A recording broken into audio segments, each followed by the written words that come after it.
tämmöinen aika harvinainen puheenvuoro näillä lakeuksilla. Me ollaan saanut Kelasta Minna Nilsson, Kelan läntisen vakuutuspiirin etuuskäsittelyn päällikkö, pitämään puheenvuoron Kelan tuista. Oikein lämpimästi tervetuloa.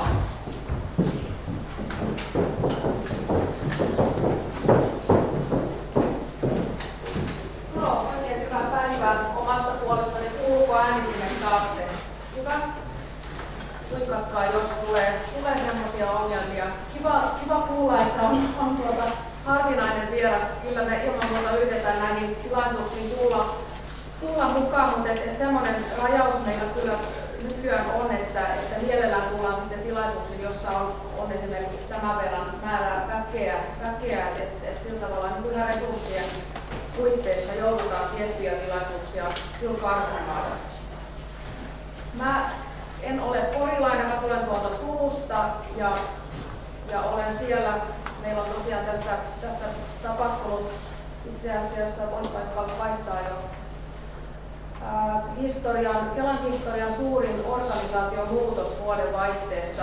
Siitä ollaan tässä nyt niin kuin pääsemässä jaloilleen. Meillä on tällä hetkellä 5 vakuutuspiiriä, eli mä itse edustan tätä läntistä vakuutuspiiriä. Ja 24 piiristä sitten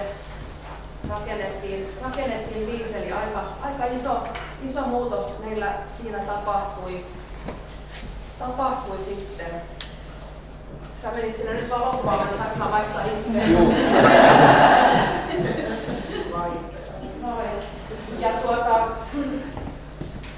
sitten näiden piirien lisäksi meillä tosiaan on etuustuotanto, oli tuossa äskeisessä kuvassa. Ja sitten asiakaspalveluyksiköitä meillä on tällä hetkellä maassa 6 kappaletta.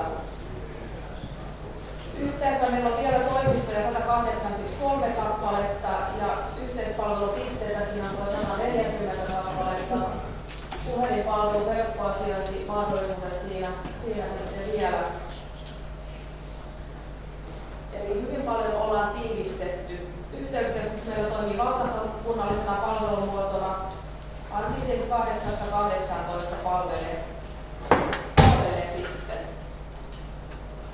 Eli mä olen nyt sitten täällä edustamassa tätä läntistä vakuutuspiiriä ja tuosta toi sininen alue tuolla rannikkoa pitkin lähtee Pietarsaaresta alaspäin ja tuonne Saloon asti suurin piirtein sitten. Eli 600 henkilöä meillä työskentelee tässä yksikössä, toimistoja 28 kappaletta ja tällä alueella näitä yhteispalvelupisteitäkin on 17. Ja sitten on näitä ratkaisukeskuksia, eli mä edustan tätä työ- ja toimintakykyetuuksien ratkaisukeskusta. Niitä on 4 kappaletta. Ja sitten meillä on erityisyksikköjä 2 kappaletta, on Kela Ahvenanmaa ja vammaisten tulkkauspalvelukeskus. Vaihdetaan. Läntisen vakuutuspiirin johtajana Pertti Hannula, joka istuu tässä Porin toimistossa. Joo. Ja maakunnittain tämä jako näyttää tältä, eli läntisessä vakuutuspiirissä niin meillä on Varsinais-Suomen, Satakunnan ja Pohjanmaan maakunnat ja sitten Ahvenanmaa vielä mukana siinä. Joo, sitten itse asiaan, eli Kelan kuntoutukseen, ja olen ajan vuoksi rajannut tämän sitten hyvin tiukasti kuntoutusasioihin. Sen verran Päivilainen puheenvuoron kyllä tuossa otan kiinni, että ilman muuta juuri näin kun puhuttiin tästä, että jos työtön on sitten sairauslomalla, niin se lääkärin todistus siltä ajalta on kyllä erittäin tärkeä, että se kannattaa pitää mielessä. Se oli hyvä kommentti, kun siinä tuli, koska siellä sitten, jos se sairausloma vaikka siinä pitenee, niin sitä kautta myöskin tavallaan aktivoituu sitten ne Kelan mahdolliset kuntoutustoimenpiteet, eli niitä tarkastellaan sitten sieltä sen sairauspäivärahaprosessin sisältä. Ja siinä on monta muutakin seikkaa sitten, mitkä sitä ilman muuta puoltaa, että se on tiedän, että näin ei monestikaan toimita, että se koetaan vain helpommaksi, että jatketaan siellä työttömyyden kirjoilla sitten. Eli Kelalla tämä kuntoutus perustuu lakiin Kelan kuntoutusetuuksista ja kuntoutusrahaetuuksista. Ja Kelalla on lakiin perustuva velvollisuus järjestää suurin osa tästä kuntoutuksesta. Se tarkoittaa sitä, että jos ne edellytykset siihen kuntoutukseen täyttyy, niin se kuntoutus tulee järjestää. Eli siinä ei ole siinä mielessä sitten määrärahasidonnaisuutta. Rahat ei voi loppua kesken vuotta, vaan se toimenpide sitten järjestetään. Tämän lisäksi on tätä harkinnanvaraista kuntoutusta, johon sitten eduskunta joka vuosi määrittelee sen rahamäärän, mikä siihen on käytettävissä. Ja siellä tavoitteena on työ- tai toimintakyvyn turvaaminen tai parantaminen. Ehkä tutuin teille on tämä ASVAB-kuntoutus, joka on ollut nimenomaan tätä harkinnanvaraista kuntoutusta. Ja tässä ne trendit, katsotaan vähän niitä tilastoja tuossa myöhemmin, niin trendit tässä harkinnanvaraisessa määrärahassa on ollut se, että se on ollut laskusuunnassa. Esimerkkinä ASLAB-kuntoutus, jonka piti muuntautua viime vuoden puolella AURA-kuntoutukseksi. Ja siinä se lähtölaskenta ehti käynnistyä niin, että se toiminta ei koskaan itsessään käynnistynyt, vaan siellä sitten se ajettiin alas ennen kuin se ehti tosiaankaan alkaa.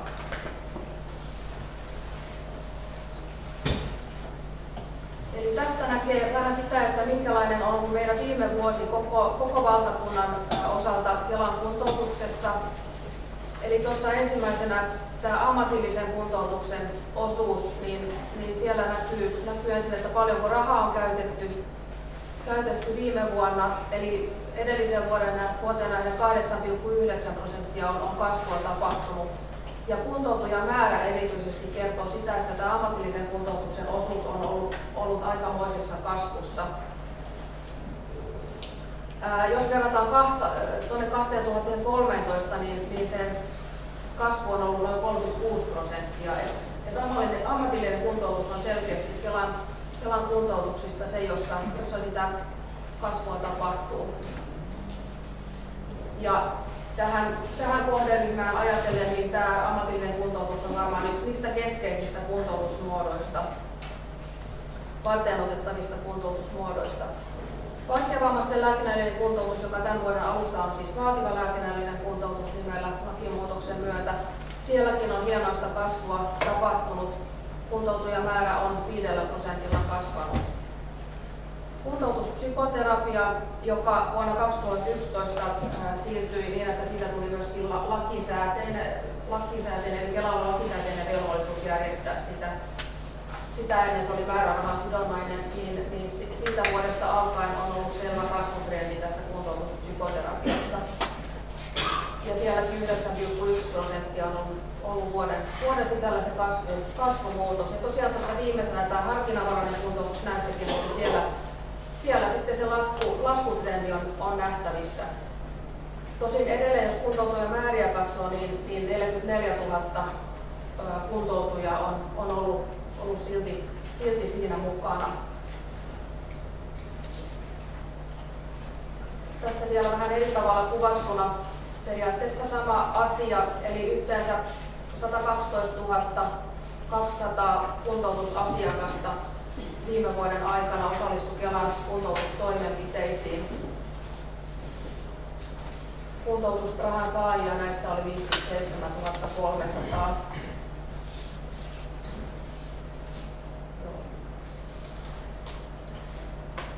Kun katsotaan vähän laajemmalla perspektiivillä, että miten kuntoutujien määrät on kehittyneet, niin tuossa näkyy tuolla nyt ihan viime vuosien piikkinä 2011 sitä on hyvin pitkälti selittää tämä kuntoutuspsykoterapian siirtyminen sitten tosiaan järjestämisvelvollisuuden piiriin. Joo. Ja tässä vielä lakipykälittäin sitten suurta kasvua viime vuonna on ollut myöskin tuossa vaikeavammaisten lääkinnällisen kuntoutuksen parissa. Muuten aika tasainen kehitys ja tosiaan kuntoutuspsykoterapia sitten 2016 alkaen on kasvavana trendinä. Sairausryhmissä on selvästi nähtävissä kaksi pääryhmää edelleenkin. Tuki- ja liikuntaelinsairaudet ei enää ole se suurin määräävä ryhmä, vaan siellä on mielenterveyden ja käyttäytymisen häiriöt, jotka edelleen on kasvusuunnassa, kun näitä eri sairausryhmiä tarkastellaan. Muissa sairausryhmissä melko tasainen kehitys on ollut viime vuosina, ei suuria muutoksia. Sitten kun katsotaan sitä, että miten kuntoutujat on olleet, mikä on heidän taustatilanteensa, niin 70% on Kelan kuntoutujista kuitenkin työelämässä olevia. Siihen lasketaan toki sitten mukaan opiskelijat, työttömät, sairauspäivärahalla olevat ja kuntoutustuella olevat henkilöt myöskin.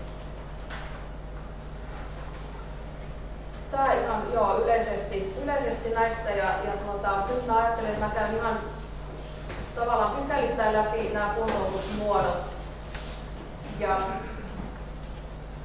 kysyä saatte tosiaan, jos kysymyksiä tulee tässä matkan varrella.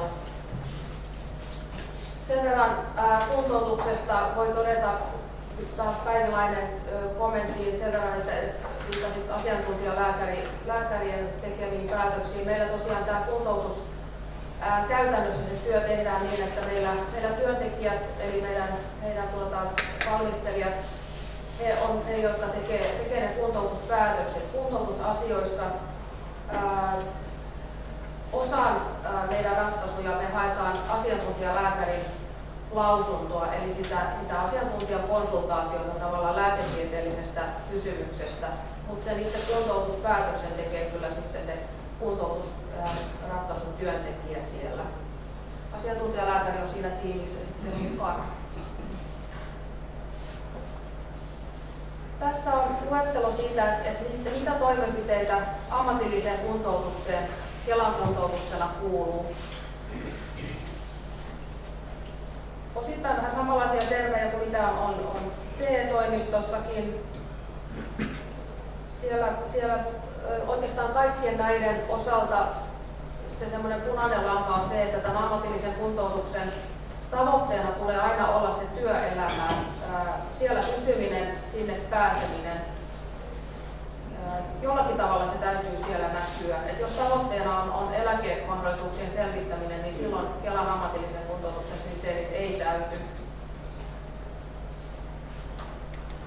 Se voi olla ihan heikkokin signaali, mutta se täytyy sieltä olla jollakin tavalla nähtävissä sieltä hakemuksista tai lääkärin lausunnosta tai jostakin asiakirjoista.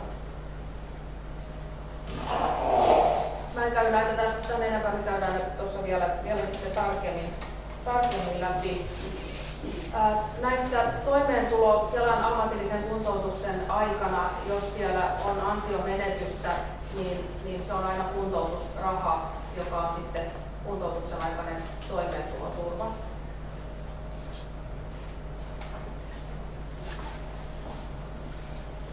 Selkeyden vuoksi on hyvä katsoa työnjako siitä, että mitä Kelan ammatillinen kuntoutus kattaa ja mikä kuuluu työeläkelakien mukaisen ammatilliseen kuntoutukseen.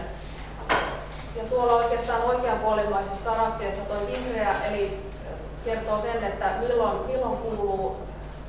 kuntoutus kuuluu työeläkelakien mukaiseen ammatilliseen kuntoutukseen. Eli silloin kun työntekijä on ansainnut 5 viimeisen kalenterivuoden aikana yhteensä vähintään 34 256,82.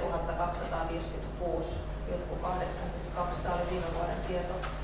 Kylläkin. Eli se on niin kuin, siinä menee sitten se raja, että jos kuuluu työeläkelaitoksen kuntoutukseen muutama poikkeutta lukuun ottamatta, niin silloin ei ole oikeutta siihen Kelan kuntoutukseen. Työeläkelakien mukainen kuntoutus on hakijalle edullisempaakin, eli siellä on tiettyjä parempia etuja. Mutta sielläkin ne muut kriteerit on se, että sairaus voi johtaa työkyvyttömyyteen ja eläkkeen myöntämiseen lähivuosina, eli noin 5 vuoden sisällä. Eli siellä on nähtävissä työkyvyttömyyden uhka. Ja tätä uhkaa voidaan siirtää tai estää tarkoituksenmukaisella ammatillisella kuntoutuksella, eli tämä siellä työeläkelakien mukaisessa ammatillisessa kuntoutuksessa.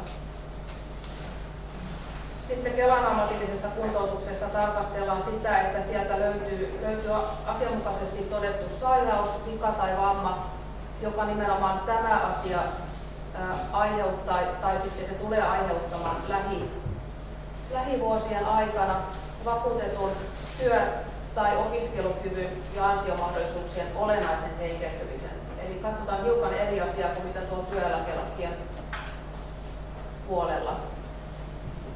Huomioidaan kokonaistilannetta, huomioidaan fyysistä, psyykkistä, sosiaalista toimintakykyä, eli hyvin kokonaisvaltaista tarkastelua. Ja erityisesti nuoret tai aikuiset, joilla yhteys työelämään on katkennut. Eli kaksi pääasiallista kohderyhmää. Eli nimenomaan tässä nyt, mitä tänäänkin ollaan jo tuossa käsitelty, niin työikäiset nuoret ja siellä nuoret, joilla on vaikea sairauden takia työllistyä, saada ammatillisia opintoja päätökseen tai sitten löytää sopivaa koulutusalaa. Tai sitten siellä on koulu keskeytynyt ja pitäisi miettiä sitä jatkotilannetta. Tai sitten syrjäytymisvaarassa olevat vajaakuntoiset nuoret. Toinen kohderyhmä on sitten aikuiset, eli työikäiset vajaakuntoiset aikuiset. Ja täällä ne aikuiset, joilla on jo koulutus, mutta sitten tämä sairaus aiheuttaa ongelmia siinä, että työssä ei oikein enää pärjää. Siellä on merkittäviä rajoitteita, siellä on ehkä suunnitelma siitä, että pitäisi vaihtaa ammattialaa ja yhteys työelämään on katkennut, eli ei kuulu sinne työeläkelakien mukaiseen kuntoutukseen. Ja sitten toisaalta kouluttamattomat henkilöt, joilla sairaus haittaa työllistymistä tai sitten sen sopivan ammattialan löytymistä ja voivat olla syrjäytymisvaarassa. Tässä ne poikkeukset, kun äsken sanoin, että ei on se työeläkelakien mukainen vastuu, mutta kuitenkin näille asiakkaille järjestetään sitten Kelan ammatillisena kuntoutuksena opiskelun ja työn apuvälineitä, näkövammaisten asiakkaiden kuntoutustutkimuksia, MT-työhönvalmennusta, ryhmämuotoista kuntoutusta, kuten erilaisia sairausryhmäkohtaisia kursseja esimerkiksi, ja sitten TYK-kuntoutusta, joka tosiaan tämän vuoden toukokuun alusta muuttuu sitten Kiila-kuntoutus-nimiseksi kuntoutukseksi. Ja tulee olemaan, sanotaanko, että sisällöltään hiukan monipuolisempaa kuin tämä nykyinen TYK-kuntoutus. Siellä on avomuotoista ja laitosmuotoista kuntoutusta yhdistettynä. Kestoltaan tämä Kiila-kuntoutus on vuodesta 1,5 vuoteen. Ja hyvin kiinteästi toteutetaan työnantajan ja työterveyshuollon kanssa yhteistyössä. Ja toki se kuntoutuspalveluntuottaja siinä on sitten mukana siinä kuntoutuksessa kiinteästi myös. Eli ammatillisessa kuntoutuksessa, kun sitä lähdetään sitten miettimään, että onko edellytyksiä, niin mietitään näitä asioita. Eli siellä arvioidaan sitä, että onko siinä työ- tai opiskelukyvyssä ja ansiomahdollisuuksissa olennaista heikentymistä, kun tätä nykyhetkeä ja sitten sitä tulevaakin tarkastellaan. Siinä katsotaan niistä lääkärin lausunnoista.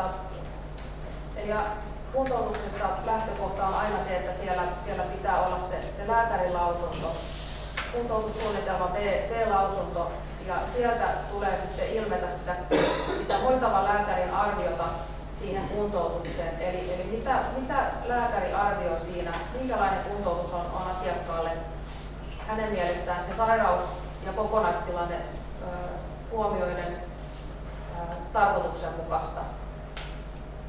Mutta sieltä asiakkaan hakemuksesta toki etsitään vastauksia sitten niihin kysymyksiin, että onko siellä kokonaistilanteessa, fyysisessä, psyykkisessä, sosiaalisessa toimintakyvyssä, elämäntilanteessa, jopa taloudellisissa, sosiaalisissa seikoissa, ihan asumisolosuhteisiin jos niitä sieltä jostain vaan ilmenee, koulutus, ammatti, aikaisempi toiminta, hyvin laajasti katsotaan. Ja sen vuoksi, jos te nyt olette siinä että asiakkaan kanssa mietitte sitä kuntoutushakemuksen tekemistä, niin ei kannata olla kauhean vieraskorea, kun sitä kuntoutushakemusta tekee, vaan mieluummin tuoda esille niitä rajoitteita, mitä se sairaus siinä tilanteessa aiheuttaa, kun mietitään ammatinvaihtoa tai etsitään sitä oikeaa koulutusalaa. Että kaikki ne tiedot on meille todella tärkeitä, koska me ei sitä asiakasta henkilökohtaisesti läheskään aina nähdä. Sanotaanko, että on harvinaisempaa, että me asiakas nähdään kuin se, että me hänet ei nähdä. Eli ne selvitykset, mitä me sieltä hakemuksen liitteenä saadaan, niin ne on todella tärkeitä. Siellä voi olla muitakin liitteitä kuin se lääkärin lausunto. Ja tietenkin tämän kuntoutuksen, mitä haetaan, niin sen pitää olla tarkoituksenmukaista. Ammatillista kuntoutusta kun mietitään, niin ei ole, on kuitenkin, se on iso taloudellinen panostus, se on asiakkaalle raskas rupeama. Eli sen pitää niin kuin todennäköisesti johtaa siihen, joko siinä niin kuin sopivassa työssä jatkamiseen tai siihen työhön palaamiseen tai työelämään siirtymiseen. Eli pitää olla realistinen niin kuin näkymä siitä, että tämä tulee onnistumaan. Sairausnäkökulma pitää huomioida siinä, että kuljetusalalle ei voida kouluttautua, jos siellä on semmoinen sairaus, että se on niin kuin, se ei vaan niin kuin sovi yhteen sen suunnitellun ammatin kanssa. Eli jonkunlainen työllistymismahdollisuus siinä tulee olla. Siihen me ei oteta kantaa, että saako hakija työpaikan. Se ei ole tavallaan niin kuin se, mitä tässä katsotaan, vaan se, että se sairaus huomioiden, niin onko tämä suunniteltu esimerkiksi koulutus sellainen, että asiakas sen sairauden kanssa siinä tulee pärjäämään. Ja siitä näkökulmasta niin kun on niitä työllistymismahdollisuuksia. No sitten näitä toimenpiteitä. Onko minulla vastia yliasti aikaa vasta? Joo. Kovin yksityiskohtaisesti en näihin mene, mutta tämä materiaali ilmeisesti tulee jakoon sitten teille, niin voitte palata niihin myöhemmin. Eli tämmöinen alkuvaiheen selvitys, ammatillinen kuntoutusselvitys silloin, kun siellä on aika vielä avoin se tilanne, että ei oikein tiedetä, että mihin suunnattaisiin ja mitkä toimenpiteet olisi tarpeellisia. Niin tämä ammatillinen kuntoutusselvitys on silloin ihan varteenotettava vaihtoehto. Koulutuskokeilussa sitten selvitetään sitä sopivaa koulutusalaa. Eli 1 vuorokaudesta pari viikkoon on tämä aika, jolloin tätä sitten selvitellään siellä ammatillisissa erityisoppilaitoksissa ja muissa ammatillisissa oppilaitoksissa. Työkokeilussa selvitetään sitten nimenomaan siinä työpaikalla, että onko tämä ala sellainen, että nämä sairaustaustat huomioiden tämä saattaisi olla se oikea soveltuva ala. Tämä on vähän pidempi, 40 vuorokautta ja muutama seurantapäivä päälle. Eli siellä kohderyhmänä nämä, jotka miettii sitä työelämän paluuta, ammatinvaihtoa, tai sitten siellä on nämä opinnot kesken, koulutusala vielä vähän hakusessa. Kelan ammatillisena kuntoutuksena voi saada myöskin ammatillista koulutusta. Eli hyvinkin pitkä rupeama voi olla niin kuin parhaimmillaan se ammatillisen koulutuksen polku. Se voi alkaa sieltä ihan peruskoulutuksesta, se voi olla uudelleenkoulutusta, se voi olla jatkokoulutusta, se voi olla täydennyskoulutusta. Ja tässä toimeentulona on sitten se kuntoutusraha. Eli nuorille, joilla sairaus, vika tai vamma aiheuttaa olennaisia rajoituksia ammatin tai työvalinnassa, tai sitten työikäiset ja nuoret vajaakuntoiset henkilöt, joilla tämä sairaus, vika tai vamma aiheuttaa lähivuosina työ- tai opiskelukyvyn ja ansiomahdollisuuksien olennaisen heikentymisen. Kaikissa näissä te huomaatte, että täällä on se sairaus kuitenkin tavalla tai toisella aina mukana, kun haetaan niitä myöntöedellytyksiä, mutta se ei ole ainoa määräävä tekijä tässä. Että tarkastellaan aina sitä kokonaistilannetta. Sitten on erilaisia ammatillisia kuntoutuskursseja, joissa on ryhmittelyä niin, että siellä on osa ihan pelkästään nuorille suunnattu ja sitten on aikuisille omia ja sitten on tämmöisiä sekaryhmiä. Ja nämä ammatilliset kuntoutuskurssit on aika pitkäkestoisia, niillä on pieniä ryhmiä, eli 10 kuntoutujaa tässä kurssilla mukana ja vuoden aikana toteutuu tämä kurssi. Siellä on ryhmämuotoista kuntoutusta, työharjoittelua ja yksilöllisiä käyntejä palveluntuottajan luona, että hyvin tämmöinen monipuolinen. Ja siellä niin kuin lähdetään aika perusteista, että siellä treenataan ihan omia voimavarojen tunnistamista, elämänhallintaa, tämän tyyppisiä asioita. Tavallaan annetaan valmiuksia sitten siihen jatkoon, eli kenties niin sitten opiskeluun tai työpaikan löytämiseen. Sitten vielä ammatillisena kuntoutuksena on mahdollisuus saada tiettyjä apuvälineitä, jotka on vaativia ja kalliita. Eli ihan tämmöiset perussatulatuolit tai sähköpöydät ei kuulu tähän, vaan siellä pitää olla siihen niin kuin sairaustaustaisesti tarvetta siihen tiettyyn apuvälineeseen. Esimerkiksi pistenäytöllä varustettu tietokone esimerkkinä.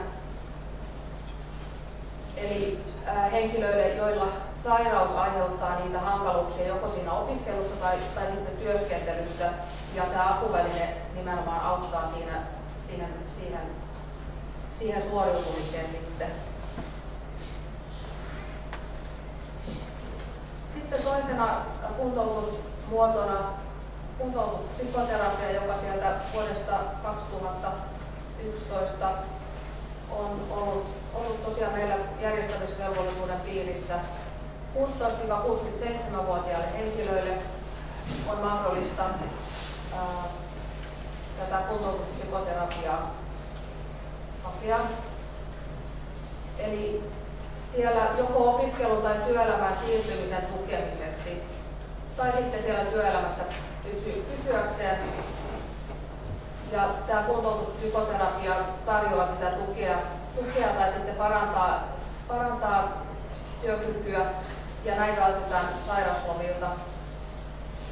Ja kuntoutuspsykoterapian tavoitteet täyttyy, niin tämä on se kohderyhmä tässä.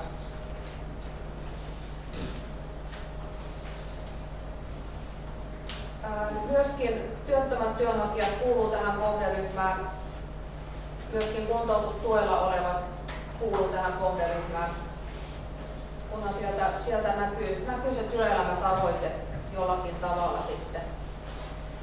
Myöskin työkyvyttömyyseläkkeellä olevat henkilöt, jotka pyrkivät työelämään ja se on realistista.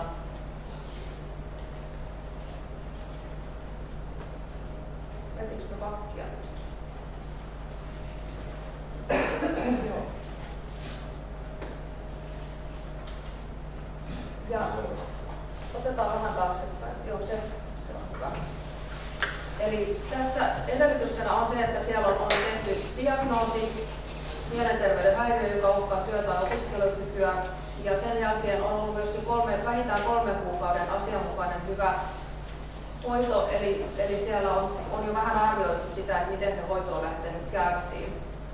Siellä on tehty hoidosta vastaavassa yksikössä arvio tämän kuntoutuksen tarpeesta ja selvitetty, että muut hoito- ja kuntoutusmuodot ei ole riittäviä. Ja sitten pitää tietenkin olla nähtävissä, että tämä 3 vuoden aika riittää siihen, että tämä tavoite saavutetaan, koska tätä kuntoutuspsykoterapiaa myönnetään 3 vuodelle. Siellä pitää olla kuntoutussuunnitelma, joka sisältää psykiatrin arvio. Tätä myönnetään vuodessa enintään 80 kertaa ja sen 3 vuoden aikana enintään 200 kertaa. Eli jonakin vuonna se kertamäärä jää sitten vähän alle 80, niin kuin tuosta nopeasti pystytte laskemaan. Lisäksi nuorten terapiassa voidaan vanhemmille myöntää 20 kertaa ohjauskäyntejä. Ja tosiaan 3 vuotta on se aika, jolle tämä myönnetään, ja uutta jaksoa, se on enemmänkin sitten semmoinen poikkeustilanne, johon pitää olla erityiset perustelut, ja aikaisintaan 5 vuoden kuluttua siitä, kun tämä ensimmäinen jakso on päättynyt, voidaan myöntää uusi jakso. Ja toimenpiteenä on tutuin varmastikin tämä yksilöterapia, mutta siellä on myöskin muita. Siellä on ryhmäterapia, perheterapia, paripsykoterapia, kuvataideterapia ja nuorille myöskin musiikkiterapia. Ja sitten harkinnanvaraisesta kuntoutuksesta oikeastaan en käy sen enempää luettelemaan. Siellä on esimerkiksi sairausryhmäkohtaisia kursseja. Ja se, miten te niin parhaiten tietoa niistä löydätte, niin löytyy täältä meidän www-sivuilta. Eli sieltä kohdasta henkilöasiakkaat ja kuntoutuksen otsikon alta löytyy paljon muutakin hyvää tietoa. Esimerkiksi tuolta löydätte meidän laskurit. Sieltä voi vähän arvioida tietyn etuuden määrää. Sieltä löytyy paperilomakkeet. Sieltä löytyy asiointikalvot, oikopolut sinne. Ja tässä on sitten kerrottu niin kuin vähän kohderyhmittäin näitä kuntoutuksen toimenpiteitä. Ja tuolla oikealla puolella ajankohtaista palstalla tiedotetaan aina etuuksiin liittyvistä ajankohtaisista muutoksista esimerkiksi. Ja sitten yhteistyökumppaneille tuolta näette ylhäällä, siellä on omat sivut. Ja tuo 4. palkki tuolla tietoa Kelasta, niin sieltä löytyy esimerkiksi ihan kaikki meidän etuusohjeet, joita me käytetään siinä meidän sisäisessä työssä. Eli meidän toiminta on siinä mielessä aika avointa, että meidän sisäiset ohjeet on näkyvillä tuolla ihan etuuskohtaisesti. Esimerkiksi kuntoutuksesta me löydätte sieltä sen, mitä me käytetään siinä meidän päivittäisessä työssä tavallaan niin kuin lainsäädännön tarkenteena. Jos tämä on edelleen sama sivua kuntoutuksen alla,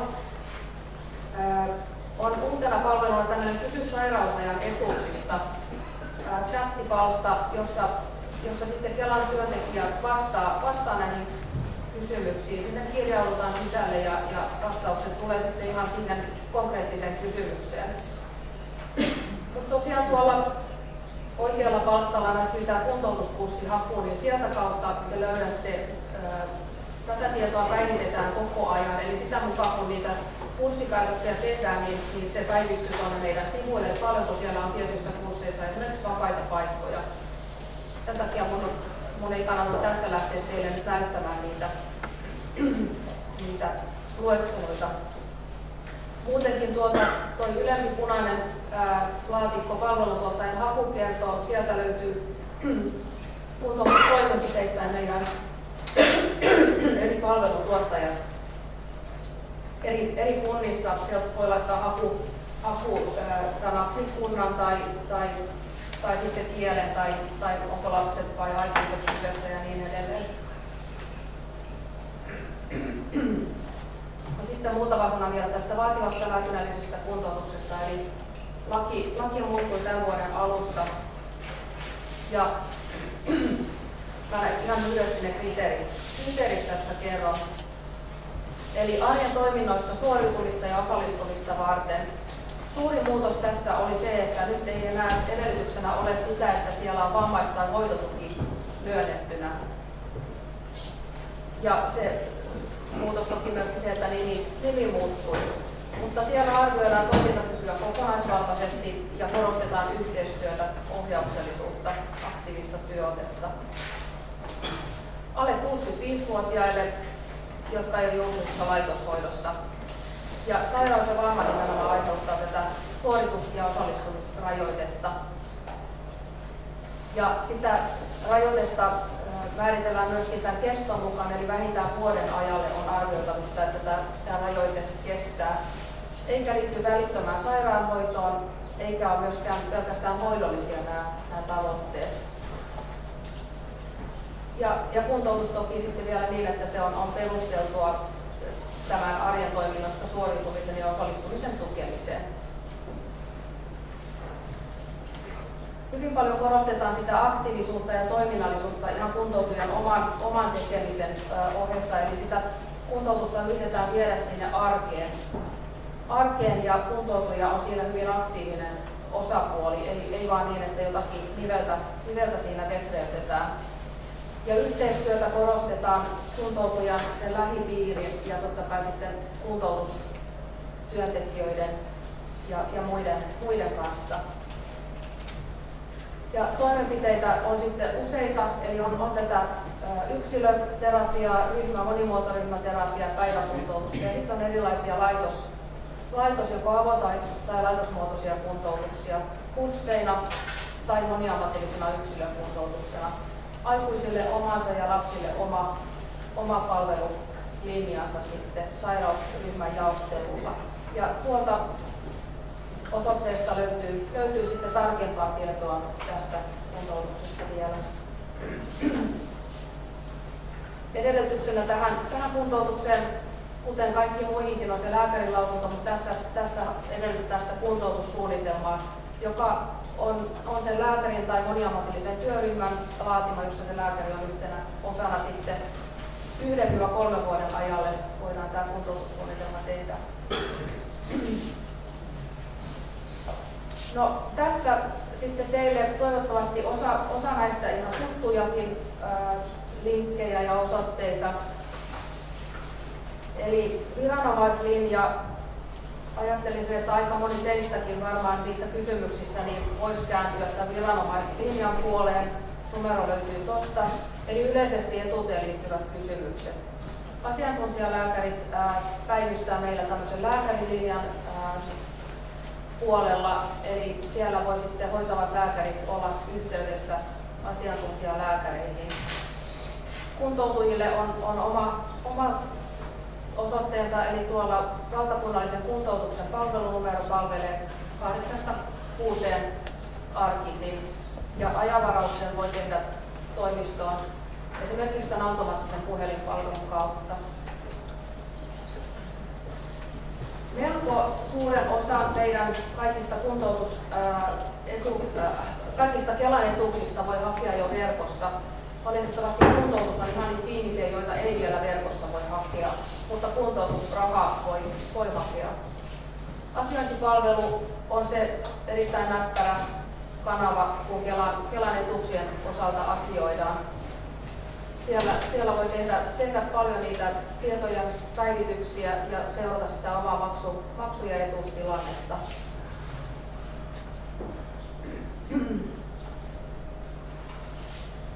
Joo, tämä oli oikeastaan jo kertausta, eli tämä ollaan todettukin. Meillä voi varata ajan puhelinpalveluun tai sitten me voi varata ajan myöskin toimistokäyntiin. Jos teillä esimerkiksi asiakas tarvitsee tukea siinä Kela-asioinnissa, niin asiakas voi varata sen puhelinajan. Meiltä päin soitetaan tiettynä sovittuna aikana ja te voitte olla siinä silloin vierelläkin. Eli se kannattaa muistaa yhtenä vaihtoehtona. Jos ei vielä teille esimerkiksi tätä Kelan uutiskirjettä tule, niin suosittelen sen tilaamaan sähköpostilla. Se tulee sitten sieltä aika ajoin se uutiskirje teille omaan ilmoittamaanne sähköpostiin. Ja myöskin Kelat viittaa monella eri aiheella.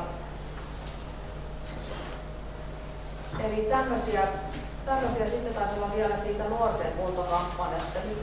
Mikä kuntokampanja, joka nimenomaan kohdistaa tiedotusta nuoriin päin ja yrittää tehdä sitä kuntoutusta nuorille, sanoisinko nyt vaikka houkuttelevaksi, mutta joka tapauksessa niin varteenotettavaksi vaihtoehdoksi ja mahdollisuudeksi. Eli yritetään nuorten kielellä viestittää siitä, että mitä se kuntoutus voisi niin nuoren kohdalla tarkoittaa. Nuoret ehkä vähän karsastaa sitä, mutta siellä on kuitenkin ammatillisen kuntoutuksen ja kuntoutuspsykoterapian kohdalla hyvin paljon niitä mahdollisuuksia, joita reittejä pitkin sitten taas pystyy sitä omaa ammatillista uransakin edistämään. Et tuolta osoitteesta löytyy tarkempaa tietoa, siellä on esittelyvideoita ja materiaalia hyvinkin paljon ja nuorten omia kuntoutuskokemuksia. Joo, mä luulen, että se oli varmaankin se ihan viimeinen, eli kunniallisesti ajassa selviydyttiin. Kiitos mun puolestani.